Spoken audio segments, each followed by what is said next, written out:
Good morning all of you. 4 sections हैं, 39, 40, 41, 42।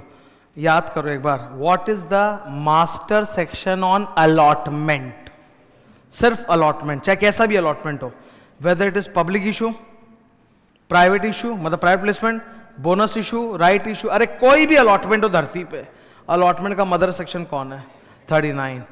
जब जब कंपनी अलॉटमेंट करेगी, कंपनी को आरओसी के पास जमा करना पड़ेगा रिटर्न ऑफ अलॉटमेंट। ये फॉर्म नंबर याद करना जरूरी है। पास रिटर्न ऑफ अलॉटमेंट, पास 3। ठीक है, क्लियर है ये? ओके। नंबर 2, लिस्टिंग के ऊपर कौन सा सेक्शन है? 40। अंडर राइटिंग के ऊपर कौन सा सेक्शन है? 40। तो 40 नंबर सेक्शन 2 मुद्दों पे है, लिस्टिंग एंड अंडर राइटिंग। ठीक है, दोनों मिला के कहलाते हैं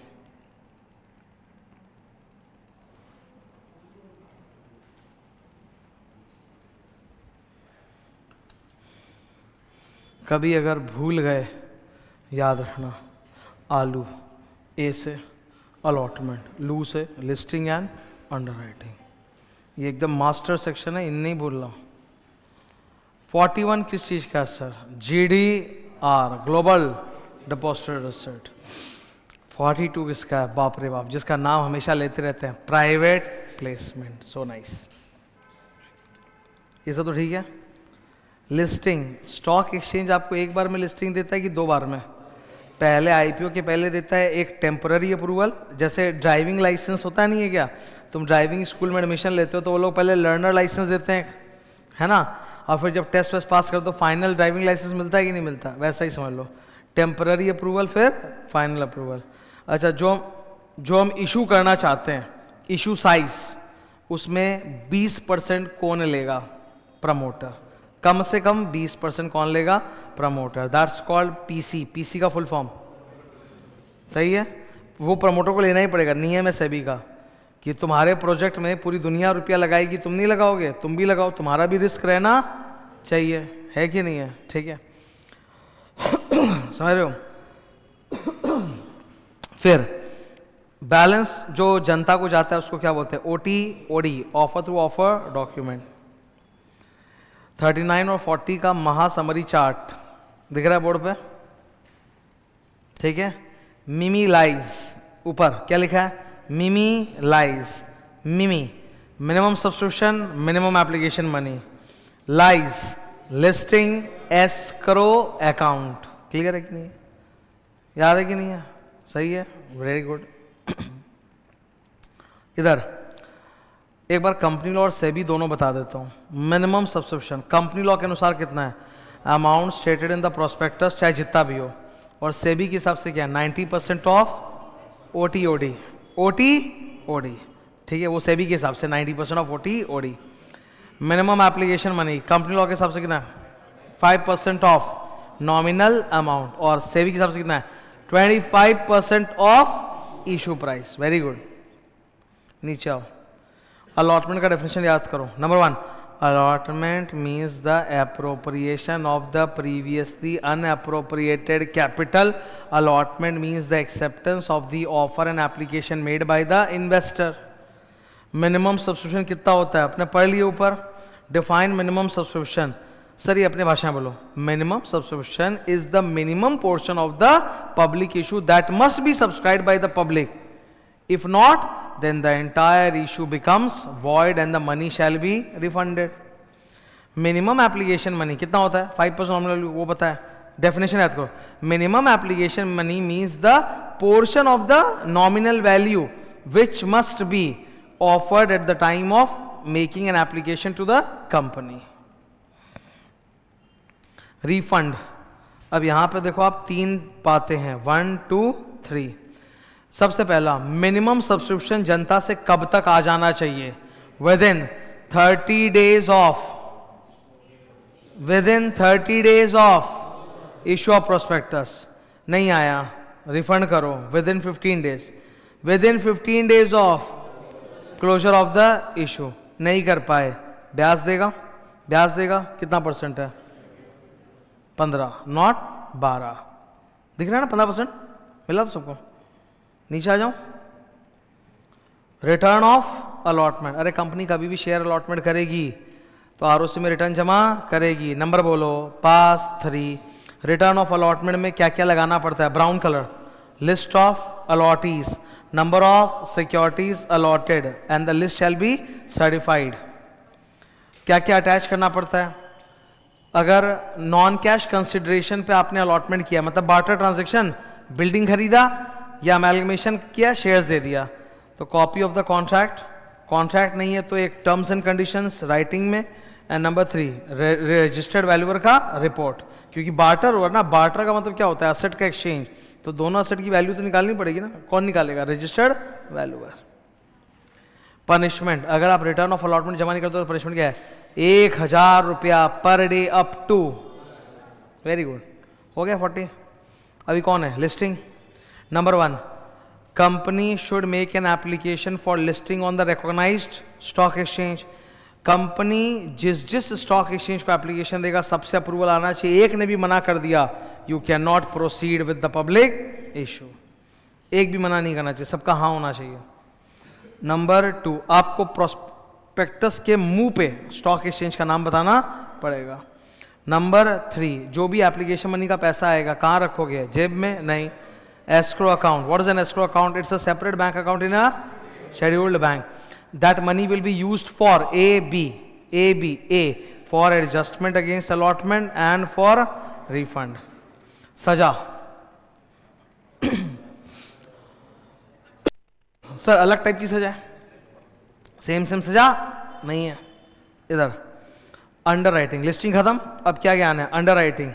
अंडर राइटिंग क्या होता है, sir it is a contract between the company and the merchant banker called under writer, that if the companies public issue is not subscribed by the public to achieve minimum subscription, then the shortfall shall be purchased by or subscribed by the underwriter for a commission called underwriting commission। अगर underwriting करना है तो उसके कुछ 6 conditions है। Number 1, articles में allowed होना चाहिए, ठीक है। नंबर 2, कहाँ से पैसा दोगे अंडरराइटिंग कमीशन का, प्रोसीड्स ऑफ द इशू या प्रॉफिट्स ऑफ द कंपनी और both. Number 3, rate of commission कितना होगा, शेयर्स पे 5%, डिवेंचर्स पे 2.5%, तो 5% और the rate given in the article which ever is lower, debenture पे 2.5% और the rate given in the article which ever is lower, उतना कमीशन हम दे सकते हैं। नंबर 4, प्रोस्पेक्टस में डिस्क्लोज करना पड़ेगा हमारा अंडरराइटर कौन है, उसको कितना रेट ऑफ कमीशन दे रहे हैं, ठीक है। क्या उसने कंपनी के साथ कोई कॉन्ट्रैक्ट किया है क्या, to purchase certain number of securities unconditionally, जिसको हम लोग बोलते हैं firm underwriting. 5 number, public offer वाले पोर्शन पे ही खाली उनको अंडरराइटिंग कमीशन मिलेगा, ठीक है।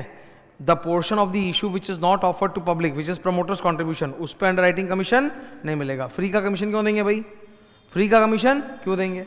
लास्ट वाला, अंडरराइटिंग कॉन्ट्रैक्ट की कॉपी जमा होनी चाहिए, किसके पास, ROC। Underwriting commission can be paid in money और इन काइंड, सामान भी दे सकते हो, ठीक है। अभी कौन है, 41, GDR ग्लोबल डिपॉजिट रिसिट, यहाँ पे कॉपी लिखा हुआ है, मतलब अपने जाएंगे कॉपी में,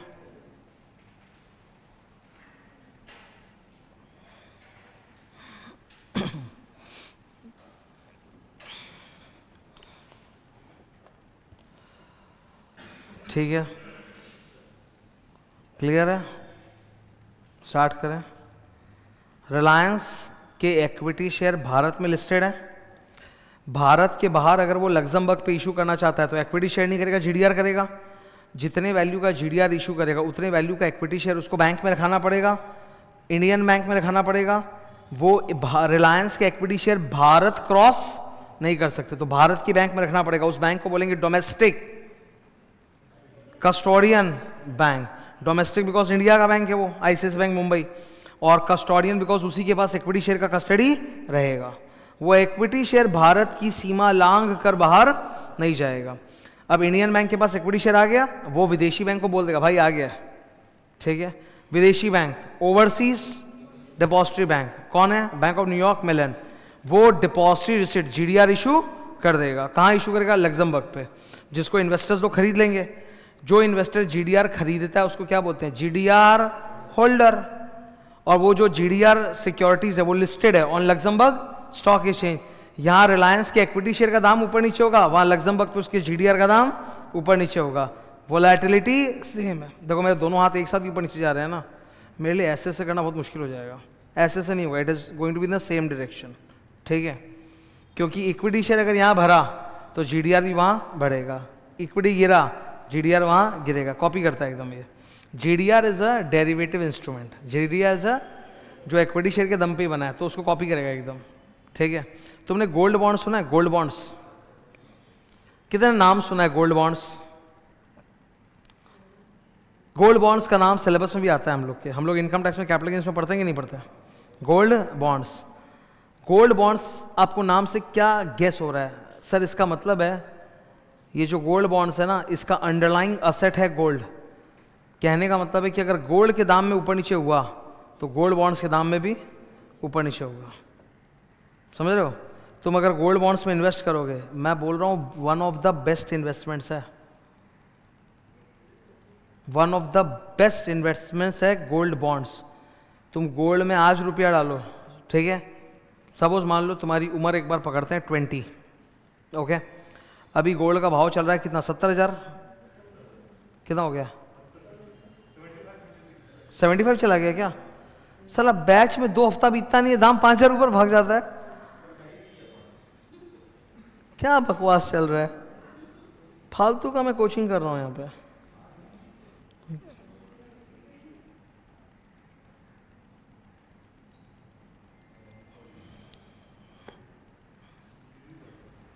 ठीक है भाई। तो अभी जैसे गोल्ड का भाव 75,000 है, आई एम टेलिंग यू 10 साल 20 साल बाद जब तक तुम्हारे पास पैसा आएगा कमा के थोड़ा, तब तक ये जो 75 चल रहा है, मेरे को बोलना भी मुश्किल लग रहा है ये 1.5-2 लाख होगा कि कितना हो जाएगा। रैपिडली जंप मारेगा ये। 1.5-2 लाख नहीं, बहुत ज़्यादा होगा इनफैक्ट। ये 5 साल में डबल हो जाएगा, ठीक है। तो इतना रैपिडली, मतलब गोल्ड बॉन्ड में तुम अमाउंट डाल दो और ये बैंक्स इशू करते हैं। कौन इशू करता है? बैंक में जाके बोलना मेरे को सोवरीन गोल्ड बॉन्ड चाहिए। क्या चाहिए? Sovereign gold bond. बैंक वाला दे देगा। बैंक वाला बेसी पे देता है, मतलब उनको मालूम है दाम बढ़ेगा ही ना। तो जैसे यहाँ अगर 75 है, बैंक से लेने जाओगे तो वो 85,000 के रेट पे मार्क करके देता है वो आपको, ठीक है। वो बढ़ा के ही थोड़ा वो लोग बेचते हैं। खरीद लोगे, दाम भयंकर बढ़ेगा ही, और जब ये मैच्योर होगा तो उस पर टैक्स भी नहीं है, कैपिटल गेन्स एग्जम्पशन है। समझ रहे हो? It's one of the best investments. Now gold bond क्या गोल्ड से बना है? उस पर सोने की बरक लगी हुई है? नहीं। Gold bond is a derivative instrument जिसका अंडरलाइंग एसेट है गोल्ड। ये भाषा को एक आम आदमी सुनता है तो उसका खोपड़ी घूम जाता है, उसको लगता है कि गोल्ड बॉन्ड खरीदा मतलब मैंने गोल्ड खरीद लिया। नहीं, गोल्ड बॉन्ड का अंडरलाइंग एसेट गोल्ड है। इसका मतलब है गोल्ड का दाम ऊपर बढ़ा तो गोल्ड बॉन्ड का भी, गोल्ड का गिरा इसका भी गिरेगा। It's like that. When I से कि ये एक डेरिवेटिव इंस्ट्रूमेंट है और ये इस हिस्से बना है, तो इसका मतलब है इसके दाम में जो भी उतार चढ़ाव होगा वो इसको कॉपी करेगा, इसका ये मतलब है। तो गोल्ड बॉन्ड्स का जो प्राइस मूवमेंट है, it will copy the price movement of the physical gold in the market. Similarly equity share से जितने भी डेरिवेटिव इंस्ट्रूमेंट पैदा होते हैं, futures, options, ESOPs, GDR, IDR, ये सब का अंडरलाइंग इंस्ट्रूमेंट कौन है? अंडरलाइंग इंस्ट्रूमेंट कौन है? तो इक्विटी शेयर जैसे जैसे ऊपर नीचे करेगा प्राइस मूवमेंट, GDR का प्राइस मूवमेंट भी वैसे ही होगा। इसको हम लोग बोलते हैं डेरिवेटिव इंस्ट्रूमेंट। तो ये अंडरलाइंग इंस्ट्रूमेंट है और ये GDR क्या है? Derivative instrument. वो उसी के हिसाब से चलता है, ओके। ये तो सर कॉन्सेप्ट ऑफ GDR। अब बुक से पढ़ेंगे। कुछ साल पहले, अभी मुझे एग्जैक्ट याद नहीं है, हम लोगों ने कुछ 5 लाख या 10 लाख या 15 लाख के गोल्ड बॉन्ड खरीदे थे। उस वक्त गोल्ड का भाव एकाएक ऊपर भाग गया था, 55,000 के आसपास चल रहा था। तो HDFC बैंक ने मतलब गोल्ड बॉन्ड बेचा 57,000 के रेट पे था, 57,000 पे। We purchase it. परचेज करने के बाद ही गोल्ड का दाम क्रैश होकर वापस 45,000 पे आ गया, ठीक है। तो एक बार तो मन में लगता है ना कि भाई लॉस हो गया, लॉस हो गया। अभी देखो कहाँ चला गया, 75। तो गोल्ड एक ऐसी चीज़ है ना जो परमानेंट डिटेरियोरेट कर नहीं सकती। और RBI म्यूज़ियम गया था मैं, यहाँ पे ये RBI म्यूज़ियम तुम जाओगे, वहाँ पे पता चलेगा गोल्ड के भाव में जो उछाल आया है ना, वो 2020 से आना चालू हुआ है। मतलब उसके पहले भी बढ़ा था, पर ऐसे 2020 से ऐसे भाग रहा है गोल्ड का भाव, ठीक है, भयंकर जोर से ऊपर भाग रहा है गोल्ड। नाउ इधर अगर आपको जीडीआर इशू करना है तो 2 बैंक चाहिए कि नहीं? नाम बोलो यार। Domestic, custodian bank, overseas, depository bank. इधर डेफिनेशन याद करेंगे, ब्राउन कलर, 30 सेकेंड्स।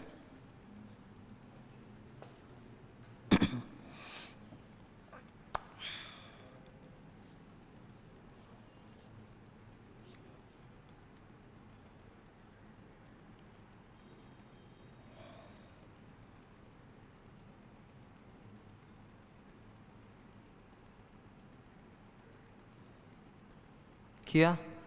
तुम लोगों को मैं थोड़ा हिंट देता हूँ। जब जीडीआर डिफाइन कर रहे हो तो पहला लाइन ही डीआर है। जीडीआर का डीआर क्या है?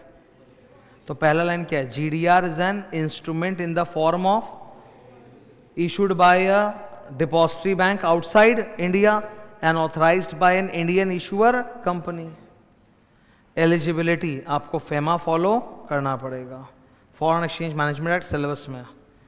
Conditions for issue of GDR, BR pass करो, एसआर पास करो, 2 बैंक चाहिए पिक्चर में आपको, आरबीआई बीच में मॉनिटरिंग, आरबीआई का अप्रूवल लेना पड़ेगा, और compliance report by CA, CS या सीएम में जमा करो।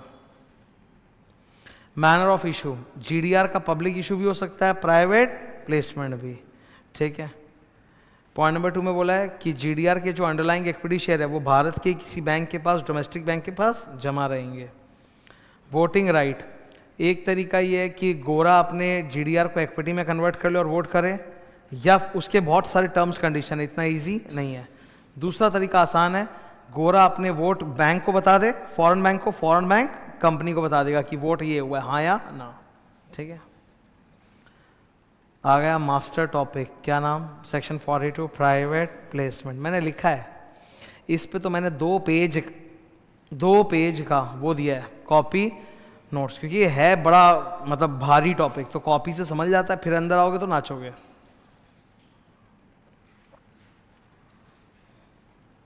ठीक है, स्टार्ट करें डिस्कशन।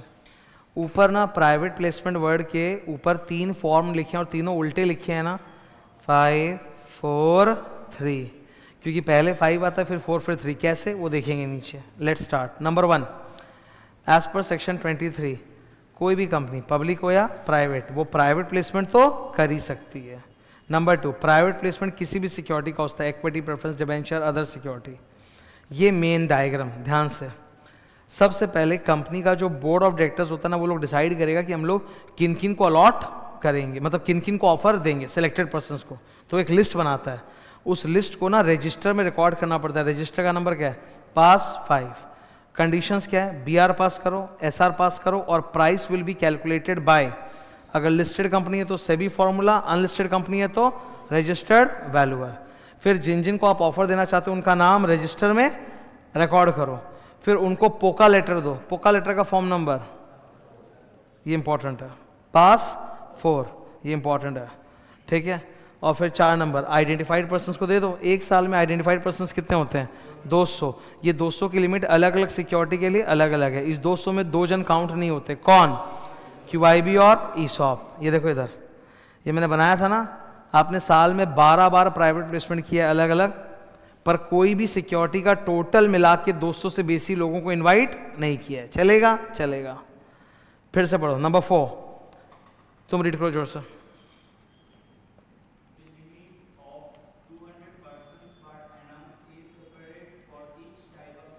मतलब इक्विटी का 200 अलग है, PS का 200 अलग है, डिवेंचर का 200 अलग है। फिर 5 नंबर पढ़ो। In the limit of 200। 6 number QIB कौन होता है, मैंने रिवाइज कराया। 7 नंबर इनवाइटी लोग रेनाउंस नहीं कर सकते, और इसका मार्केटिंग भी मना है क्योंकि ये प्राइवेट प्लेसमेंट है। सर सबसे खतरनाक यही है ना, ये डायग्राम, यही तो लास्ट है, सबसे खतरनाक है। Look at the diagram. सबसे पहले BRSR पास करो, फिर नंबर 2 जिन जिन लोगों को आप इनवाइट करना चाहते हो उनका नाम रजिस्टर में रिकॉर्ड करो। 30 दिन के अंदर पास फॉर पोका लेटर, आरओसी में जमा करके सर्कुलेट कर दो। आपने पोका लेटर सर्कुलेट कर दिया, अब जो को पसंद आया वो लोग खरीदेंगे, पैसा देंगे, एक्स डेज के बाद पैसा आ गया। पैसा जैसे ही आ गया, मनी रिसीव्ड, आपको 60 दिन में अलॉटमेंट करना है या फिर 60 + 15 दिन में रिफंड करना है। ठीक है, 75 दिन तक, 60 + 51 कितना होता है 75, 75 डेज तक वो पैसा कहाँ पे रहेगा, लाल रंग।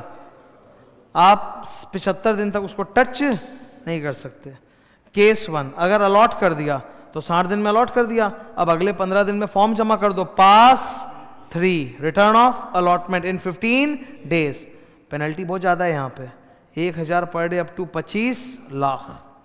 ठीक है, आरओसी में जमा कर दो पास 3, उसके बाद आप पैसा यूज़ कर सकते हो। अगर आपने अलॉट नहीं किया तो रिफंड कर दो in next 15 days. Next 15 days में रिफंड नहीं किया तो इंटरेस्ट देना पड़ेगा, पर इंटरेस्ट कब से चालू हो जाएगा, 75th डे से कि 60th डे से। पे interest at the rate of 15%। यहां पर कितना परसेंट है,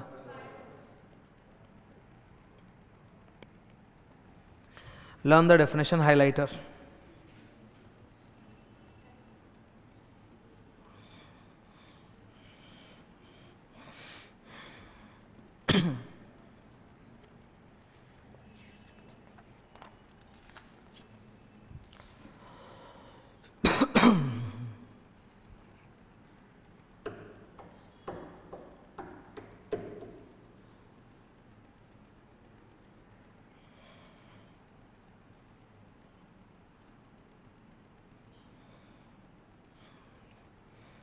पढ़ा सबों ने, ठीक है, बोलूँ मैं, कोई दिक्कत तो नहीं।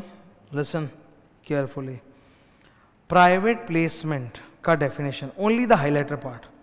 Private placement is an offer or invitation to offer to a select group of persons through a पोका letter. Private placement offer cum application letter.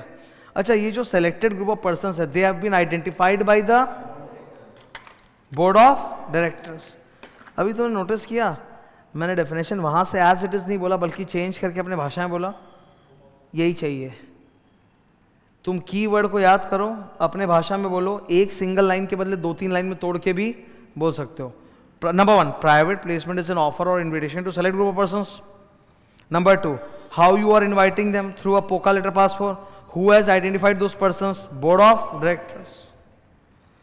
Number 2, POCA letter का फॉर्म नंबर, पास 4, POCA letter के अंदर renunciation के rights नहीं है। Conditions to be fulfilled, SR pass करना पड़ेगा और मैक्सिमम 200 लोगों को इन्वाइट करोगे। ये QIB और ESOP वाले 200 में काउंट नहीं होंगे। ये 200 का लिमिट हर अलग अलग सिक्योरिटी के लिए अलग अलग है, इक्विटी अलग, प्रेफरेंस अलग, डिवेंचर अलग। एप्लीकेशन, जो लोग भी ऑफरीज है, जिनको हमने ऑफर दिया, वो पैसा हमको कैश में, cheque, demand draft, banking channel. फिर ये MCQ पढ़ो, जब तक हम उनको अलॉट नहीं कर देते और रिटर्न ऑफ अलॉटमेंट आरओसी में जमा नहीं कर देते, तब तक वो पैसा निकाल के हम यूज पैसा किस अकाउंट में जमा होता है, एस्क्रो अकाउंट, शेड्यूल्ड बैंक में ही बनता है। ठीक है, नो फ्रेश ऑफर, जब तक आप एक प्राइवेट प्लेसमेंट खत्म नहीं कर देते तब तक दूसरा प्राइवेट प्लेसमेंट स्टार्ट नहीं कर सकते, चाहे वो डिफरेंट सिक्योरिटी का हो तो भी नहीं। अगर मैंने इक्विटी का प्राइवेट प्लेसमेंट किया है तो जब तक मैं अलॉटमेंट या रिफंड कंप्लीट नहीं कर देता, मैं कोई भी नया प्राइवेट प्लेसमेंट चाहे इक्विटी, प्रेफरेंस, डिवेंचर चालू नहीं कर सकता। नेक्स्ट, 1 साल के अंदर हम कितने बार भी प्राइवेट प्लेसमेंट कर सकते हैं, कोई लिमिट नहीं है। मैक्सिमम लिमिट पूरे साल का 200 है, पर हम धीरे धीरे साल भर कर सकते हैं। इस महीने मैंने 12 लोगों को ऑफर किया, अगले महीने मैंने 15 लोगों को ऑफर किया, उसके बाद मैंने 15 लोगों को ऑफर किया, ऐसे चलेगा। मिला के 200 होना चाहिए, पर साल भर में कितने बार भी आप प्राइवेट प्लेसमेंट कर सकते हो। ठीक है ना, एक कंपनी है हर महीने 15 लोगों को प्राइवेट प्लेसमेंट कर रही है, चलेगा कि नहीं चलेगा? सर चलेगा। हर महीने कितना लोग को ऑफर दे रही है? 15 इंटू 12 महीने 180, 200 के अंदर है, चलेगा, एकदम चलेगा, नाचेगा, दौड़ेगा। ठीक है। अलॉटमेंट, ये अलॉटमेंट के टाइम लिमिट्स है। अलॉटमेंट कब तक हो जाना चाहिए? नंबर 1 पढ़ो, with in 60 days of the receipt of money. Number 2, refund कब तक करने का पड़ता है? With in 15 days from the end of the 60th day. अगर फेल करोगे तो ब्याज कितना? 12% start from the end of the 75th day. Marketing of private placement is, भाई मार्केटिंग का मतलब है जिसको लेना है ले लो आके, तो वो तो फिर पब्लिक इशू हो जाएगा ना। रिकॉर्ड, रजिस्टर मेंटेन करो प्राइवेट प्लेसमेंट का पास 5, रिटर्न ऑफ अलॉटमेंट जमा करो पास 3 इन द 15 डेज, ठीक है। नहीं जमा करने पे पेनल्टी कितना, 1000 पर डे अप टू 25 लाख, ठीक है। पनिशमेंट, अगर आपने प्राइवेट प्लेसमेंट के नियमों का उल्लंघन किया तो 3 कंसिक्वेंसेस होंगे, ए बी सी। ए में पनिशमेंट है, punishment equal to amount raised by private placement और 2 करोड़ रुपया, whichever is lower. Number 2 refund the money, and number 3 इसको डीम्ड पब्लिक ऑफर मान लिया जाएगा, ठीक है। 3 कॉन्सिक्वेंसेस है, क्लियर है। रूल 14, जब आप अपने मेंबरों लोग को बुला के एसआर पास कराओगे प्राइवेट प्लेसमेंट के लिए तो उसमें सारा डिस्क्लोजर देना पड़ेगा। एक इंपॉर्टेंट बात, अगर डिबेंचर का प्राइवेट प्लेसमेंट हो रहा है, किसका, तब आप लोग से पूछने की जरूरत नहीं है, प्रोवाइडेड डिबेंचर प्लस बोरोइंग मिला के लिमिट के अंदर है। वो लिमिट सेक्शन नंबर 180 में लिखा है ना, पीयूएससी प्लस एफआर प्लस एसपी। अगर आप क्यूआईबीज को प्राइवेट प्लेसमेंट करना चाहते हो तो आपको बार बार एसआर पास करने की जरूरत नहीं, साल में केवल एक बार एसआर पास करो चलेगा, ठीक है। भारत के बॉर्डर से सटे हुए जो जो मुल्क हैं उनमें अगर आप किसी को ऑफर करना चाहते हो शेयर्स तो आपको सेंट्रल गवर्नमेंट की परमिशन क्यों करना है offer, China, that's the important reason, China. मैं आपको एक बात बताता हूँ, भारत सरकार कभी भी ना चाइना के खिलाफ कुछ करना चाहता है तो सिर्फ चाइना का नाम नहीं लेता है कि हाईलाइट होगा। वो होता है ना, गेहूं के साथ घुन भी पिस गया। भारत सरकार पाकिस्तान का नाम लेता है, कोरिया का भी लेता है, पर चाइना का कभी अलग से नाम नहीं लेता है। तो चाइना को ही मेन रोकना था, बिकॉज हमारे यहाँ की बहुत सारी कंपनियाँ हैं जिनका फैक्ट्रीज चाइना में, जहाँ प्रोडक्शन चाइना में होता है, और चाइना के साथ तो बॉर्डर को लेके रोज का रोज लड़ाई चलता है। चोर हैं वो लोग, जैसे चाइना जैसे चोर। अरुणाचल प्रदेश को पूरा कैप्चर करना है। तुम जस्ट इमेजिन करो, कश्मीर का जो पूरा मुकुट जैसा मैप है, इस साइड पीओके है तो इस साइड तो चाइना भी तो ऑक्यूपाई कर रखा है, पर उसके बारे में कभी बात नहीं होता। झमेला है बहुत चाइना के साथ। तो भारत सरकार चाइना के खिलाफ कुछ भी करता ना, कभी नाम नहीं लेता। लंबा लिया, सीधा पता, जिन जिन का लैंड बॉर्डर है हमारे साथ, भाई सबसे लंबा चौड़ा लैंड बॉर्डर एक पाकिस्तान और इधर चाइना, तो चाइना में ही रोकने के लिए कि कहीं यहाँ की कंपनियां चाइनीज लोग को चालू नहीं कर दे प्राइवेट प्लेसमेंट करना। गवर्नमेंट से पूछना, ऑब्वियसली क्या हम लोग जाके कराची में इशू करेंगे? पैसा कौन से मुल्क में ज्यादा है, इंडिया की Pakistan? Why will you look for investors in Pakistan और बांग्लादेश और नेपाल और भूटान? ये सब तो सबका छोटा इकोनॉमी है हम लोग से, हमसे बड़ा इकोनॉमी किस देश का? तो वहीं पे तो लोग इन्वेस्टर ढूंढने जा रहे होंगे, नहीं तो सिर्फ चाइना का नाम नहीं लेना था, सबको लपेट दिया, बोला जिसके साथ हमारा लैंड बॉर्डर है। इस तरह की भाषा तुमको रेयरली कहीं मिलेगी। जॉइंट होल्डर्स, जॉइंट होल्डर में जिसका भी एप्लीकेशन में नाम ऊपर लिखा है उसी के बैंक अकाउंट से पैसा आना चाहिए। रिटर्न ऑफ अलॉटमेंट 15 दिन में जमा करो। पास 4 पोका लेटर अलॉटमेंट का 15 दिन में जमा करो। हाँ, ये ऑफर के लिए यूज करो, ठीक है। पास 5 register of private placement, NBFC और हाउसिंग फाइनेंस कंपनी को एग्जम्पशन है। एंड लास्ट बीआरएसआर की कॉपी और उसी के पास जमा होनी चाहिए जब आप शुरू में पोका लेटर जमा करते हो साथ में ही, ठीक है। खत्म, ठीक है। Thank you.